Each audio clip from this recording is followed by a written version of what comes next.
आदाब नाजरीन, मैं हूं आपके साथ आपका मेज़बान रहीम अहमद खान और आप इस वक्त मुलाहिजा फरमा रहे हैं तस्नीम टीवी की जानिब से आपका तहेदिल से इस्तकबाल करता हूं। नजर डालते हैं दिन भर की अहम तरीन और कुछ बड़ी खबरों पर।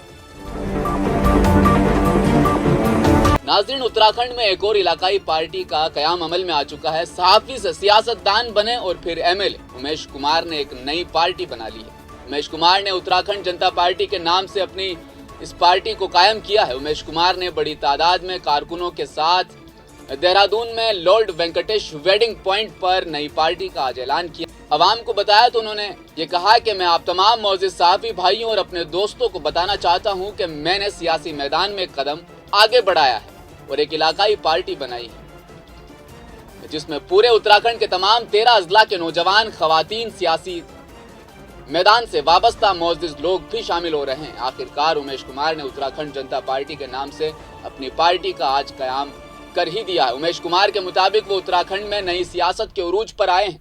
उन्होंने कहा कि वो तमाम लोग जो सियासत में कुछ नया करना चाहते हैं पार्टी में शामिल हो सकते हैं। ताहम अभी तक इस बारे में कुछ खास नहीं बताया गया कि कौन कौन पार्टी में शामिल होगा। जरूरी है कि इलेक्शन जीतने के बाद उमेश कुमार ने एक नई पार्टी शुरू कर दी और अपना इरादा जाहिर कर दिया है कि वो सियासत में कुछ मुख्तलिफ करना चाहते हैं।